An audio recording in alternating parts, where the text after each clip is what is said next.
Good evening students, मेरा नाम है अभिषेक गुप्ता। होप आपकी मास्टर कैडर की प्रिपरेशन अच्छी चल रही होगी। आज हम लेके आए हैं हमारा पार्ट 3 ऑफ एनालिसिस वीडियो, जिसके अंदर हम 4 सालों के मास्टर कैडर 16, 17, 20 और 21 मास्टर कैडर के अंदर केमिस्ट्री पोर्शन में से फिजिकल केमिस्ट्री के चैप्टर में से कितने क्वेश्चंस, कितने मार्क्स के क्वेश्चन और कितने नंबर ऑफ क्वेश्चंस पूछे गए हैं उसका एनालिसिस वीडियो लेके आए हैं। अगर हम बात करें for master cadre chemistry exam, science exam के लिए ये जो तीनों पार्ट्स हैं काफ़ी ज़्यादा इंपॉर्टेंट है। अगर आप अभी तक आपने पार्ट 1 और पार्ट 2, जिसके अंदर हमें इनऑर्गेनिक केमिस्ट्री और फिजिकल केमिस्ट्री के साथ साथ ऑर्गेनिक केमिस्ट्री की पूरी एनालिसिस की है, अगर उसको नहीं देखा तो वो भी आप पहले देख लीजिए, देन उसके बाद आप फिजिकल केमिस्ट्री देखिए। इस तीनों के अंदर हमने 10-10 मिनट की अप्रॉक्सीमेट वीडियोस हैं। इसके अंदर हमने कंप्लीट आपको जानकारी दी है कि कौन सा टॉपिक आपका इंपॉर्टेंट है पेपर पॉइंट ऑफ व्यू से, कौन सा नहीं। तो आज हम बात करते हैं फिजिकल केमिस्ट्री की। तो फिजिकल केमिस्ट्री के अंदर सबसे पहला चैप्टर हमारा आ जाता है some basics concept of chemistry, जिसके अंदर हम पढ़ते हैं लॉज, मोल कंसेप्ट, स्टेक्योमेट्री। तो अगर हम बात करें तो ये बेसिक सा चैप्टर है। अगर आप +1 की बुक लेते हो तो +1 के अंदर सबसे पहला चैप्टर है। 16 के अंदर 2 क्वेश्चन इसमें से पूछे गए, 17 के अंदर 5, 20 के अंदर कोई भी नहीं, 21 के अंदर 2।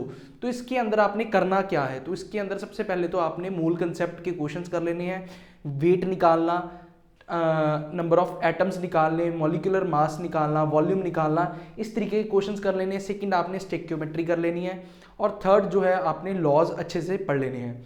नेक्स्ट हम बात करते हैं सोल्यूशन की। तो सोल्यूशन भी फिजिकल केमिस्ट्री का एक इंपॉर्टेंट टॉपिक है, चैप्टर है। इसमें से भी काफ़ी क्वेश्चन पूछे जाते हैं। 16 के अंदर 3 क्वेश्चन पूछे गए थे, 17 के अंदर 2 क्वेश्चन, 20 के अंदर 1 और 21 के अंदर 1। तो इसमें से आपने करना क्या है सोल्यूशंस में, सबसे पहले तो आपने molality, normality, formality, mole fraction, mass percentage, volume percentage निकालने के तरीके सीखने हैं। देन आपने कॉलिगेटिव प्रॉपर्टीज, 4 कॉलिगेटिव प्रॉपर्टी है। Relative lowering in vapour pressure, elevation in boiling point, relative lowering in vapour pressure हो गई, depression in freezing point and osmotic pressure. ये चारों कॉलिगेटिव प्रॉपर्टी आपने अच्छे से कर लेनी है। देन उसके बाद वेट ऑफ फैक्टर आता है, उसको आपने अच्छे से कर लेना है। नेक्स्ट हमारे पास आता है एटॉमिक स्ट्रक्चर। तो एटॉमिक स्ट्रक्चर की बात करें, इसके अंदर हमारे क्वांटम नंबर्स आ जाते हैं, मॉडल्स आ जाते हैं। इसके अंदर से 2016 के अंदर कोई भी क्वेश्चन नहीं आया, 17 में 2 क्वेश्चन, 20 में 2, 21 में कोई भी क्वेश्चन नहीं पूछा गया। नेक्स्ट हम बात करते हैं इक्विलिब्रियम। इक्विलिब्रियम अगर हम बात करें, 2 तरीके का इक्विलिब्रियम का पार्ट होता है, एक होता है केमिकल इक्विलिब्रियम, दूसरा होता है आयनिक इक्विलिब्रियम। तो अगर हम बात करें इक्विलिब्रियम में से, तो एवरेज एक क्वेश्चन की वेटेज जरूर रहती है। इसमें मोस्टली क्वेश्चन हमेशा ली चैटलियर प्रिंसिपल में से आता है, यहाँ पीएच का कोई क्वेश्चन आ जाता है। इलेक्ट्रोकेमिस्ट्री, नेक्स्ट हमारे पास आता है इलेक्ट्रोकेमिस्ट्री। तो इलेक्ट्रोकेमिस्ट्री भी एक इंपॉर्टेंट चैप्टर है फिजिकल केमिस्ट्री का।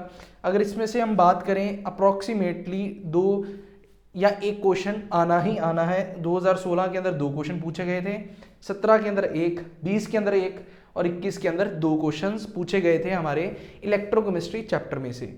नेक्स्ट हम बात करते हैं हमारा थर्मोडायनेमिक्स। थर्मोडायनेमिक्स में से भी काफ़ी इजी क्वेश्चंस पूछे जाते हैं मास्टर कैडर में। 16 के अंदर कोई भी क्वेश्चन नहीं पूछा था, 17, 20 और 21 में 2-2 क्वेश्चन की वेटेज रही थी। तो अगर हम बात करें थर्मोडायनेमिक्स में आपने पढ़ना क्या है, आपने लॉज पढ़ने हैं, first law, second law, third law, 0th law पढ़ना है। देन उसके बाद आपने लॉज के बाद टाइप ऑफ सिस्टम्स पढ़ने हैं, close system, open system, isolated system. Then आपने सिस्टम और सराउंडिंग में फ़र्क पढ़ना है, इंट्रोपी पढ़नी है। तो इतना काम आपने थर्मोडायनेमिक्स का करना है और आपने वर्क डन के फॉर्मूलेज अच्छे तरीके से याद कर लेने हैं। नेक्स्ट हम बात करते हैं इससे अगले चैप्टर्स की। नेक्स्ट हम बात करते हैं 7th चैप्टर की। 7th चैप्टर हमारा फिजिकल केमिस्ट्री का है सॉलिड स्टेट। तो सॉलिड स्टेट बहुत ही इजी चैप्टर है। सॉलिड स्टेट में से आपको अगर 16 की बात करें, 16 में 3 क्वेश्चन पूछे गए, 17 के अंदर 2, 20 और 21 में 1-1 क्वेश्चन पूछा गया। तो सॉलिड स्टेट में आपने क्या क्या करना है, सबसे पहले तो आपने टाइप्स ऑफ क्रिस्टल सिस्टम्स पढ़ लेने हैं, ठीक है, लैटिसेस पढ़ लेने हैं, यूनिट सेल क्या होता है, डेंसिटी पढ़ लेनी है, डिफेक्ट्स पढ़ लेने हैं, तो मैग्नेटिज्म पढ़ लेनी है। तो इन सब में से आपका कोई ना कोई क्वेश्चन सॉल्व हो जाता है। पैकिंग एफिशिएंसी पढ़ लेनी है। नेक्स्ट हम बात करते हैं स्टेट्स ऑफ मैटर। तो स्टेट्स ऑफ मैटर में से एक क्वेश्चन की एवरेज रहती है, 17 के अंदर कोई क्वेश्चन नहीं आया, वैसे हर साल एक क्वेश्चन स्टेट्स ऑफ मैटर में से पूछा ही गया है। तो इसमें आपने वेलोसिटीज़ के बारे में अच्छे से पढ़ लेना है। मेनली जो स्टेट्स ऑफ मैटर है उसके अंदर हम लिक्विड और गैसेस की बात करते हैं, मेनली ज़्यादा गैसेस की ही बात की हुई है। गैसेस की काइनेटिक एनर्जी, पोस्टुलेट्स आपने अच्छे तरीके से पढ़ लेने हैं। देन उसके बाद हमारे पास आता है केमिकल बॉन्डिंग। केमिकल बॉन्डिंग की बात करें, केमिकल बॉन्डिंग में से हमारे पास डायपोल मूवमेंट के क्वेश्चन आ जाते हैं, ज्योमेट्री के क्वेश्चन आ जाते हैं, हाइब्रिडाइजेशन पूछी जा सकती है। तो इस तरीके के क्वेश्चन आ सकते हैं। केमिकल बॉन्डिंग आप देख सकते हो 16 के अंदर कोई भी क्वेश्चन नहीं, 17, 20 में एक एक क्वेश्चन और 21 के अंदर कोई भी क्वेश्चन नहीं पूछा गया। रेडॉक्स की बात करें, रेडॉक्स में से आपको ऑक्सीडेशन नंबर निकालने के लिए पूछा जा सकता है, बैलेंस्ड इक्वेशन आ सकती है। देन रेडॉक्स में से अगर बात करें 16 और 21 में कोई भी क्वेश्चन नहीं आया, 17 और 20 में एक एक क्वेश्चन की वेटेज रेडॉक्स रिएक्शन में से देखने को मिली थी। नेक्स्ट हम बात करते हैं हमारा सरफेस केमिस्ट्री। तो सरफेस केमिस्ट्री जो है वो बहुत छोटा सा टॉपिक है, +2 के अंदर आपने देखा होगा, बट अगर हम वेटेज की बात करें, मास्टर केडर का फेवरेट टॉपिक है फिजिकल केमिस्ट्री का। तो अगर हम बात करें सरफेस केमिस्ट्री में से 16 के अंदर 3, 17 में 4 और 20 में 3, देन अगेन 21 में एक क्वेश्चन पूछा गया था। तो इसके अंदर मेनली आता क्या है, मेन एडजॉर्बेंट का एक क्वेश्चन पक्का ही पक्का है कि आना ही आना है। फिजिक्स ऑप्शन, केमिज ऑप्शन में से क्वेश्चन पूछा जा सकता है। देन एडजॉर्प्शन आइसोथर्म के बारे में पूछा जा सकता है। देन आपको कोलॉइड्स के बारे में एक क्वेश्चन बन सकता है। तो इस तरीके के क्वेश्चन आपके सरफेस केमिस्ट्री में से पूछे जाते हैं। देन हम बात करें chemical kinetics. Chemical kinetics again एक इंपॉर्टेंट टॉपिक है फिजिकल केमिस्ट्री का, उसमें से एक क्वेश्चन की एवरेज तो है ही। 17 के अंदर 4 क्वेश्चन आए, क्योंकि 17 में जो पेपर था उसके अंदर 75 क्वेश्चंस पूछे गए थे।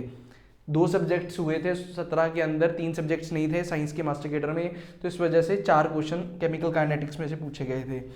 तो आपको ये तीनों वीडियोस पार्ट 1, पार्ट 2 और पार्ट 3 देख के ये तो आइडिया लग गया हो गया कि हमें कौन सा चैप्टर को प्रेफरेंस देनी चाहिए, कौन सा हमें बाद में करना चाहिए।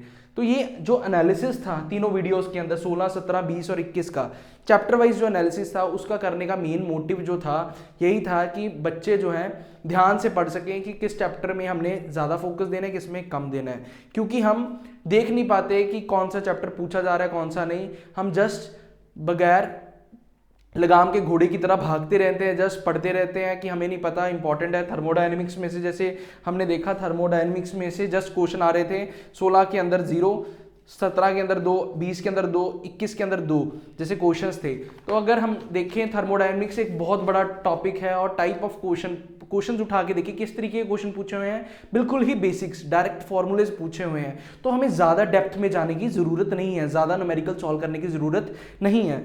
नेक्स्ट हम बात करें जैसे कि हमारा इक्विलिब्रियम है। अगर इक्विलिब्रियम के आप क्वेश्चंस देखो तो डायरेक्ट क्वेश्चंस आए हुए हैं, ली चैटलियर प्रिंसिपल पूछा हुआ है, इक्विलिब्रियम कांस्टेंट के कैरेक्टरिस्टिक्स के क्वेश्चंस पूछे हुए हैं। तो ज़्यादा आपको डिटेल में करने की ज़रूरत नहीं कि ज़्यादा डिफिकल्ट न्यूमेरिकल्स नहीं करने। एक और बात, फिजिकल केमिस्ट्री जो होती है बेसिकली न्यूमेरिकल पोर्शन ज़्यादा होता है, तो आपने ज़्यादा भी डिटेल्ड न्यूमेरिकल्स नहीं करने, क्योंकि मास्टर केडर जो है पंजाब के पेपर जो है वो ज़्यादा डिटेल्ड वाले न्यूमेरिकल्स नहीं देते, क्योंकि आपको भी पता है टाइम लिमिटेड होता है, क्वेश्चंस 150 होते हैं, 3 सब्जेक्ट्स होते हैं, पेपर का लेवल ऑलरेडी ही डिफिकल्ट है, 3 सब्जेक्ट्स एक पर्सन ने करने हैं, बीएससी बीएड जिसकी क्वालिफिकेशन है, तो उसके लिए 3 सब्जेक्ट्स में मास्टरी होना डिफिकल्टी है।